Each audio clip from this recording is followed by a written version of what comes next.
Karena kita hidup dalam rencana Tuhan, apapun kegoncangan dalam kehidupan kita, Tuhan bela. Tuhan bela. Tuhan pasti bela. Tuhan pasti benarkan. Tuhan pasti memberi segala sesuatu jalan keluar. Jalan ke sorga aja dia buka. Apalagi jalan persoalan dalam hidupmu. Pasti dia buka. Pasti. Jalan yang tidak mungkin saja sudah dimungkinkan oleh dia. Mana mungkin kita tidak diberi jalan.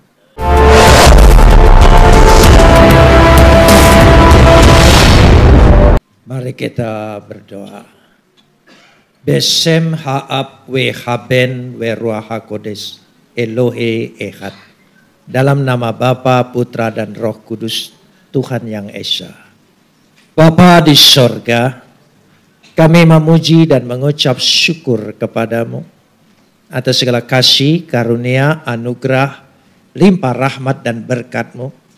Atas segala perkenanan Tuhan dalam hidup kami, memilih dan membuka hati kami untuk percaya pada karya Kristus Yesus yang sudah menyelamatkan kami.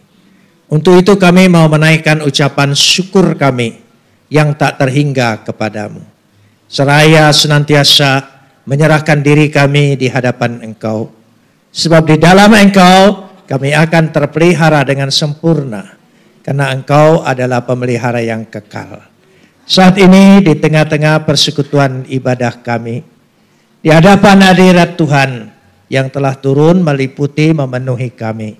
Kami ingin meneduhkan hati kami, menundukkan pikiran kami kepada otoritas kedaulatan firman-Mu. Karena firman-Mu itulah yang mengandung segenap kebenaran dan janji-Mu yang akan Kau berikan bagi kami untuk menjadi milik kami. Karena Roh-Mu itu sendiri yang akan mengerjakannya di tengah-tengah pewartaan ini. Terima kasih Bapa, dalam nama Yesus kami berdoa. Amin. Shalom. Sore ini atau petang ini kita akan bersama-sama membaca firman Tuhan yang terambil dari Injil Yohanes pasal yang ke-14 ayat 1 sampai ayat 11 saja. Yohanes pasal 14 ayat 1 sampai 11. Kita akan membacanya saling sahut bersahutan. Saya awali ayat yang pertama, lalu jemaat menjawab ayat yang kedua. Dan seterusnya saling ganti bergantian sampai tiba pada ayat 11 saja. Janganlah gelisah hatimu, percayalah kepada Tuhan dan percaya juga kepadaku. Ayat 2. Banyak tempat tinggal, jika tidak demikian tentu aku mengatakannya kepadamu, sebab aku pergi ke situ untuk menyediakan tempat bagimu. Dan apabila aku telah pergi ke situ dan telah menyediakan tempat bagimu, aku akan datang kembali dan membawa kamu ke tempatku, supaya di tempat di mana aku berada, kamu pun berada. Dan kemana aku pergi, kamu tahu jalan ke situ. Kata Thomas kepadanya, Tuhan, kami tidak tahu kemana Engkau pergi. Jadi bagaimana kami tahu jalan ke situ? Akulah jalan dan kebenaran dan hidup. Tidak ada seorang pun yang datang kepada Bapa kalau tidak melalui aku. Sekiranya kamu mengenal aku, pasti kamu juga mengenal Bapakku. Sekarang ini kamu mengenal Dia dan kamu telah melihat Dia. Kata Filipus kepadanya, Tuhan, tunjukkanlah Bapa itu kepada kami. Itu sudah cukup bagi kami. Kata Yesus kepadanya, telah sekian lama aku bersama-sama kamu Filipus, namun engkau tidak mengenal aku. Barang siapa telah melihat aku, ia telah melihat Bapa. Bagaimana engkau berkata, tunjukkanlah Bapa kepada kami? Tidak percayakah engkau bahwa aku di dalam Bapa dan Bapa di dalam aku? Apa yang aku katakan kepadamu, tidak aku katakan dari diriku sendiri, tetapi Bapa yang diam di dalam aku. Dialah yang melakukan pekerjaannya. Percayalah kepadaku bahwa aku di dalam Bapa dan Bapa di dalam aku. Atau setidak-tidaknya percayalah karena pekerjaan-pekerjaan itu sendiri. Kapot leha Adonai Elohenu kapot leha. Segala kemuliaan ya Adonai Tuhanku, kemuliaan bagimu. Sebelumnya Yesus sudah menceritakan tentang jalan yang akan dia tempuh, yaitu salib, kematian dan penderitaan. Murid-muridnya menolak. Mana mungkin? Karena dia sudah melihat semua perbuatan Yesus yang serba ilahi, serba ajaib, spektakuler, penuh mujizat. Tiba-tiba harus kalah dengan penderitaan. Saudara, manusia itu pada hakikatnya tidak suka penderitaan. Padahal penderitaan itu adalah bagian daripada hidup. Sejak manusia jatuh dalam dosa, penderitaanlah yang menghiasi menjadi permata dalam hidupnya. Baik mencari nafkah maupun melahirkan, memiliki keturunan, pernikahan, berumah tangga. Jangan saudara pikir selamat berbahagia ketika menikah. Saudara masuki satu pertempuran kehidupan yang luar biasa. Itulah sebuah penderitaan yang harus dijalani. Tapi dari semua kisah itu mereka lupa. Karena mereka pikir Yesus itu seperti avatar, serba menang dan tidak pernah kalah. Kadang-kadang pikiran kita begitu juga. Tetapi saya melihat ini semua ada satu yang pesan dalam hidup ini. Penderitaan boleh-boleh saja terjadi dalam hidup kita. Tapi penderitaan tidak pernah mengalahkan kita. Dan kita akan mengalahkan penderitaan itu sendiri. Amin. Itulah yang diajarkan oleh Yesus. Dan setelah itu dia berbicara kemudian, karena ketika nanti kamu akan banyak dikacaukan. Menjadi tawar hatimu, menjadi tidak percaya. Banyak sekali. Begitu juga sampai akhir zaman. Kita akan mengalami kabar berita yang luar biasa. Menggoncangkan iman percaya kita. Karena itu dikatakan di ayat yang pertama. Janganlah gelisah hatimu. Jangan gelisah. Saudara, kalau saya lihat, kalau gelisah itu kata sifat. Sedangkan di sini bahasa aslinya tarasestu. Tarasestu. Kata kerja. Memiliki arti yang begitu luas sekali. Yaitu dikatakan di situ dengan jelas sekali bahwa ya untuk menunjukkan pekerjaan-pekerjaan Tuhan itu di dalam kehidupannya. Jangan terganggu nanti. Jangan disusahkan. Jangan disukarkan, jangan dikacaukan, jangan ditumbangkan. Banyak sekali. Bahkan jangan dikecewakan, jangan dibuat tawar hatimu. Bahkan jangan engkau dibuat bimbang. Tapi masih pada ayat yang pertama dikatakan dengan jelas, percayalah kepada Tuhan, percaya juga kepadaku. Saudara, apa tidak cukup percaya Tuhan? Harus percaya juga pada Yesus. Ini penting sekali. Ini prinsipnya. Sehingga itulah Natal yang kita peringati sekarang ini. Kalau percaya kepada Tuhan, hampir semua agama percaya. Tapi bagaimana itu Tuhan? Tidak ada yang bisa menjelaskan. Pokoknya ada, ya ada. Bagaimana dia? Ya udah, enggak usah tanya. Kalau tidak bisa dijelaskan, itu namanya ide. Konsep. Belum realita. Belum sejarah. Itu dikatakan ada. Itu baru konsep saja. Tapi kita tidak berbicara konsep, tapi berbicara sejarah. Saya ingin tarik demikian. Kenapa harus bersama Yesus? Kalau kita lihat, ketika manusia diciptakan, ada 3 yang istimewa bagi manusia. Dari sejak Adam dan Hawa diciptakan, luar biasa. 3 hal yang istimewa yang hilang dalam diri manusia, yaitu karena dosa. Satu, ketika manusia diciptakan menurut gambar dan rupa Tuhan. Gambar dan rupa Tuhan. Kejadian 1 ayat 26. Kita diciptakan manusia itu dari awal istimewa sekali. Menurut gambar dan rupa Tuhan. Gambar dan rupa. Shelem dan demut. Shelem dan demut. Artinya kita memiliki potensi ilahi dan kualitas ilahi. Karena itu, ketika Adam diciptakan menurut potensi ilahi, kualitas ilahi, dia boleh memerintah seluruh ciptaan Tuhan. Menguasainya, memerintahnya, mengendalikannya, bahkan memberi nama semua ciptaan Tuhan dengan kemauan Adam. Luar biasa. Potensi ilahi dan kualitas ilahi.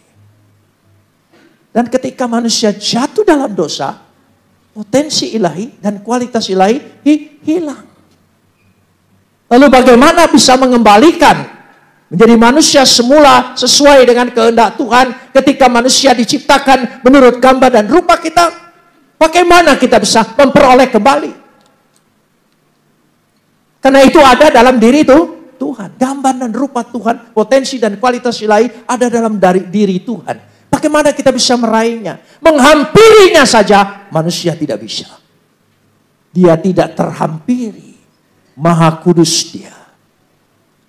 Dengan kekuatan apa kita untuk meraihnya? Yang ada dalam diri ilahi tidak bisa dicapai oleh manusia, dihampiri oleh manusia, tidak bisa.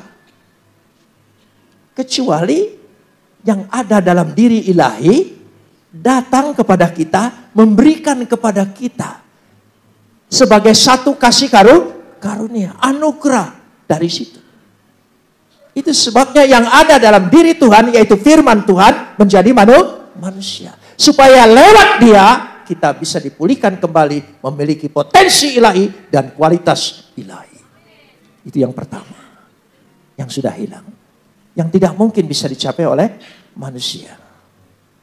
Lalu, yang kedua. Di seluruh taman itu banyak pohon.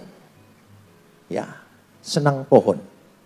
Maka saya juga senang pohon, saudara. Di mana saja tempat tinggal atau di kantor saya, selalu saya bikin hutan kecil. Saya senang dengan pohon-pohon. Di tengah-tengah taman itu ada dua pohon yang paling istimewa. Pohon pengetahuan, baik dan buruk, dan pohon kehidupan. Jangan lupa, ada dua pohon. Pohon pengetahuan baik dan buruk, dan pohon kehidupan. Yang dilarang tidak boleh makan buah pohon pengetahuan. Dan tidak pernah dilarang untuk makan buah pohon dari pohon kehidupan. Tapi herannya, kenapa daya tarik itu yang dilarang? Karena ingin tahu. Rasa ingin tahu, terutama sekali, sangat menghantui, paling berat, ada pada Hawa. Karena itu keturunannya kepo banget. Rasa ingin tahunya tinggi. Ya, jadi dia pikir, kenapa dilarang? Kenapa? Karena itu selalu bermain di bawah pohon pengetahuan. Karena pertanyaan mengapa tidak terjawab, iblis yang jawab. Dan Hawa berdialog dengan iblis. Makhluk yang pertama berani berdialog dengan iblis siapa? Nah, karena itu makhluk itu sangat dahsyat. Sangat istimewa, saudara. Ya, sakti, saudara. Ya, sakti sekali. Saya percaya. Yang sudah menikah dengan wanita, ya, pasti mengalami kesaktiannya, saudara. Ya, dahsyat, keramat, saudara. Iya, kita tidak pernah benar pun tersalah. Iya, saudara, apalagi salah, sudah. Ya, kalau kita salah, temanya 1 bulan, saudara. Oh iya, itu. Nah, kembali lagi. Karena telah makan buah pengetahuan, pohon kehidupan dijaga. Supaya manusia ini tidak hidup kekal. Karena sudah jatuh dalam dosa. Karena itu pohon itu dijaga. dengan makhluk sorgawi, makhluk kerubion, dan pedang yang bernyala-nyala. Jika ada yang menghampiri di sana, pasti mati. Siapa yang bisa membuka jalan ke pohon kehidupan? Siapa yang rela mati dan bisa bangkit kembali? Hanya satu. Firman yang menjadi manusia. Siapa namanya? Yesus. Di Tamrin City kalau manggil nama itu agak tertekan gitu. Karena tidak ada yang berani menyatakan siapa namanya? Yesus. Nah itu. Jangan tertekan, nama itu yang menyelamatkan kita. Nama itu tidak pernah mencelakakan kita, saudara. Itulah nama Yesus. Jadi Yesus yang membuka jalan ke pohon kehidupan. Nanti maka dia berkata, akulah jalan kebenaran dan itu. Dua ini hilang. Yang ketiga apa? Kebebasan memilih. Manusia pertama itu diciptakan sangat bebas. Sejak jatuh dalam dosa, kebebasan hilang. Manusia ditentukan oleh apa? Takdir, nasib. Karena itu manusia menjalani takdir. Siapa yang bisa pulihkan ketiga hal ini? Hanya satu pribadi itu. Siapa namanya? Yesus. Amin, saudara. Itu Yesus. Karena itu kita perlu Yesus. Kita harus percaya lewat Yesus. Kalau percaya Tuhan, bagaimana bisa percaya? Tidak boleh dibayangkan, ya menjadi mujasima dikatakan, tidak boleh, pokoknya ada aja. Ya, ini adanya nyata, yang dalam dirinya menyatakan dirinya, dan dia karena itu dia berkata, jika engkau sudah melihat aku, engkau sudah melihat Bapa. Tidak seorang pun pernah melihat Bapa kecuali anak yang ada di pangkuan Bapa. Dialah yang menyatakannya. Lewat Yesus. Lengkaplah kita semua. Amin, saudara. Karena itulah anugerah yang terbesar. Sejak percaya Yesus, hak pilihmu pulih kembali. Kita tidak lagi ditentukan oleh takdir, tapi ditentukan oleh rencana Tuhan. Kita hidup oleh rencana Tuhan. Karena itu apapun yang terjadi jangan takut. Tuhan yang bertanggung jawab atas hidup kita. Ya amin. Dan kita tidak akan pernah gagal. Karena yang merencanakan adalah Tuhan. Kalau diizinkan Tuhan, itu cara Tuhan mendidik kita. Supaya genetika kita, genetika orang yang tabah, yang kuat. Itu penting sekali. Mari kita lihat lagi. Ayat yang kedua. Kita lanjut yang kedua. Coba ayat yang kedua. Ayat yang kedua. Kita baca bersama ayat yang kedua. Ya, ayat yang kedua bisa ditayangkan. Ya. Yohanes 14 ayat yang kedua. Bisa? Ya. Coba baca bersama. 1, 2, 3. Di rumah Bapakku banyak tempat tinggal. Nah ini yang kedua. Saya ingin bicara dulu. Kenapa sorga itu rumah Bapa? Sorga itu macam-macam. Sorga itu bagi orang lain adalah nirwana. Tempat penyucian. Di mana kita menerima segala kesucian. Yang kedua, sorga itu pahala. Supaya kita beroleh semua pahala dari kehidupan. Tapi kita tidak. Sorga itu rumah Bapa. Oikos tu patros. Oikos tu patros. Rumah Bapa. Kalau rumah Bapa, yang pertama kata rumah, yang kedua kata Bapa. Artinya, kalau Bapa, kita punya hubungan sebagai apa? Anak. Setiap orang yang percaya diangkat menjadi anak. Dan kita kembali ke rumah Bapa. Saudara mengerti maksud rumah Bapa? Coba perhatikan. Kita masing-masing punya rumah orang tua. Anak-anak kalau datang ke rumah bapaknya, ke rumah orang tua, bebasnya luar biasa.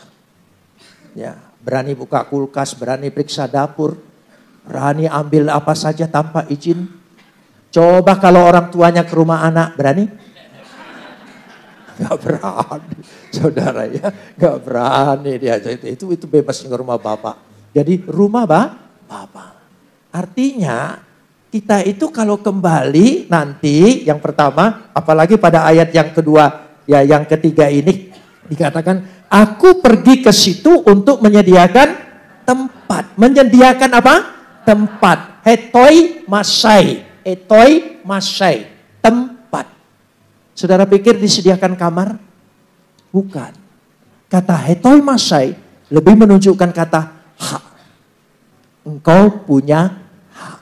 Setiap anak di rumah bapaknya punya hak. Karena dia adalah ahli waris.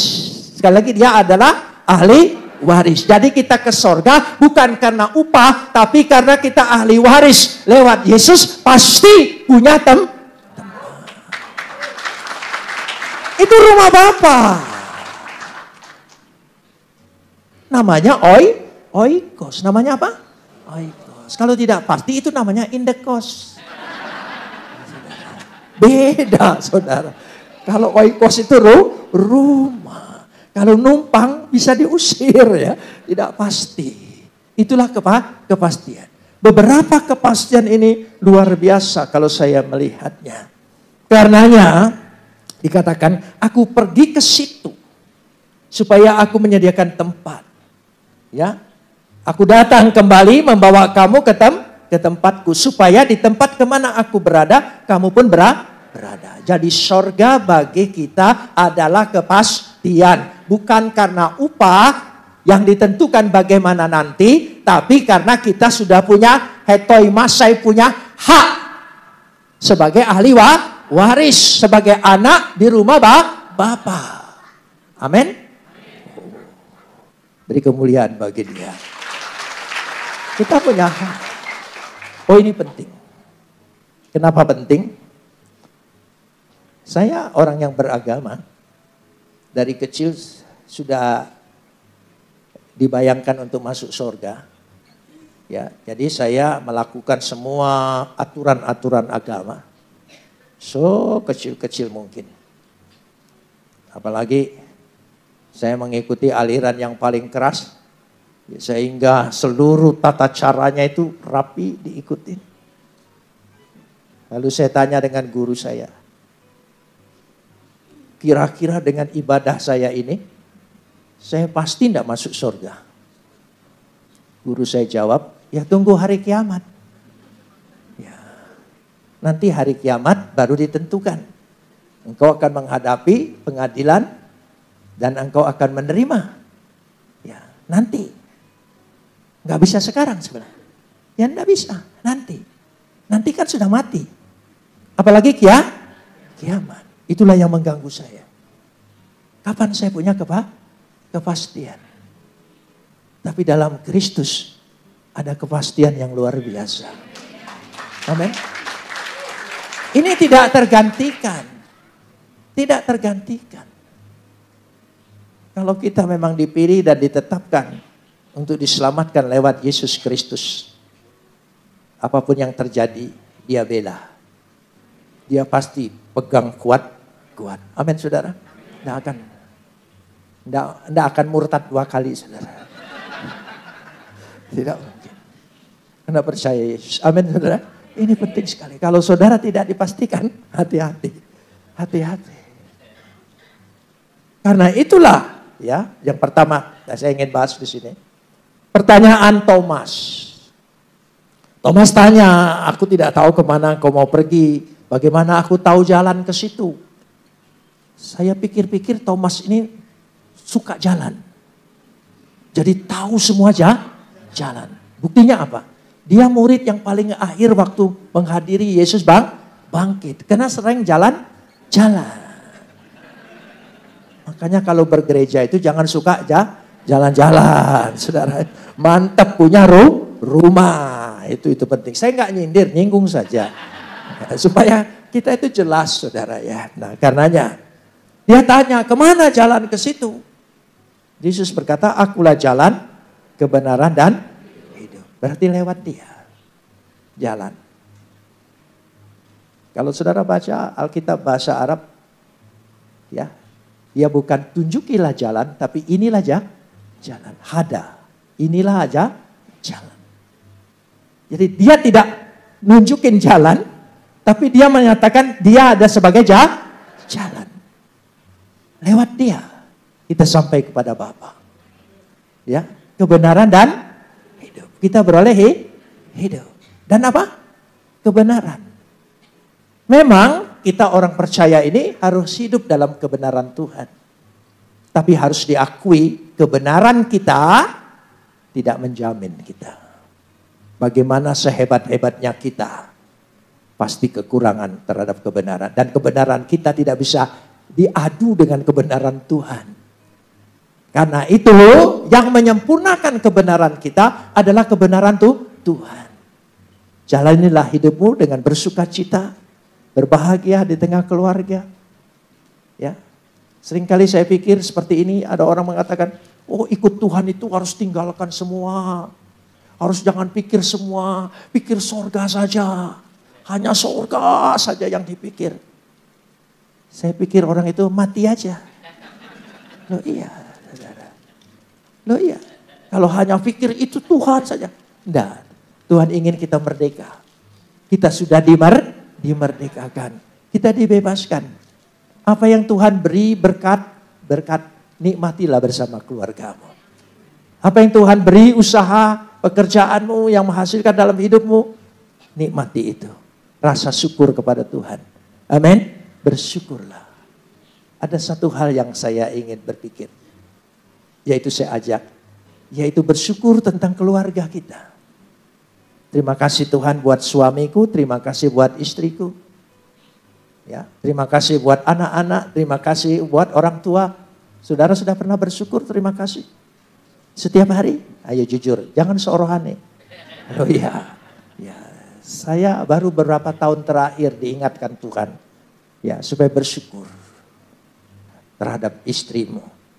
Kalau bukan dia, mungkin hidupmu sudah kacau balau, saudara ya. Begitu juga istri, bersyukur. Dengan bersyukur ada rahasianya. Dia jadi nurut. Ya, diajak nurut, dia tidak nurut.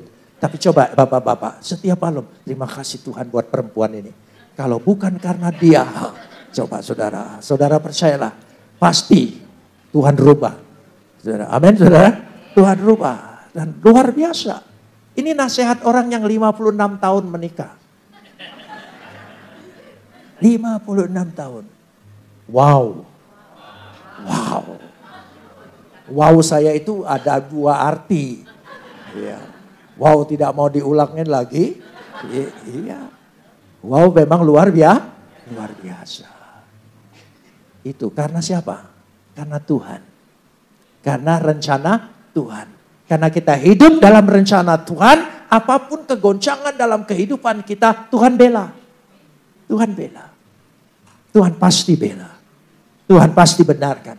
Tuhan pasti memberi segala sesuatu jalan keluar. Jalan ke sorga aja dia buka. Apalagi jalan persoalan dalam hidupmu. Pasti dia buka. Pasti. Jalan yang tidak mungkin saja sudah dimungkinkan oleh dia. Mana mungkin kita tidak diberi jalan. Dan Tuhan kita adalah Tuhan yang pemberi. Bukan Tuhan peminta. Dia tidak menuntut apa-apa dari kita. Dia memberi terlebih dahulu. Memberkati, menyelamatkan, mengasihi. Semua dia buat lebih dulu. Baru kita. Karena dia menginginkan kita. Dia sangat dekat pada kita. Karena dia adalah Bapa. Karena itu saya teringat satu ilustrasi. Ketika anak yang hilang itu. Biasanya drama ini selalu Natal muncul. Ya, drama anak yang hilang. Tapi saya melihat sisi lain. Sisi Bapa. Anak itu memang ada kesadaran. Ada keinginan. Memang manusia diciptakan ada tumos, ada epitumia. Ada hasrat, ada keinginan, ada hawa nafsu. Tapi ada nous, ada pikiran. Itulah manusia. Tapi yang menghampiri lebih dulu adalah Bapa. Bapaknya yang berlari menghampiri dia. Memeluk dia, mencium dia. Kalau bukan karena bapaknya berlari lebih dahulu menghampiri dia, maka tidak mungkin dia sampai ke rumah Bapa. Itulah kasih Tuhan dalam hidup kita. Sehingga dia terlebih dahulu berbuat segala sesuatu.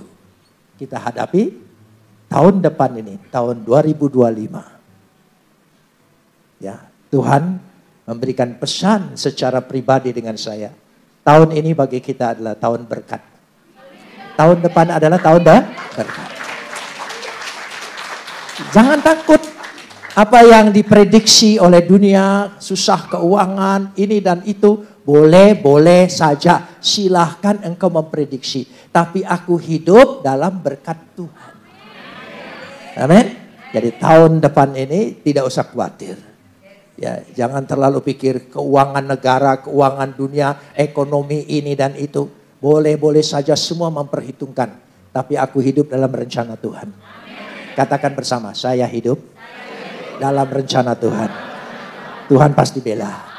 Amin saudara, kita hidup dalam rencana Tuhan. Mari kita berdoa.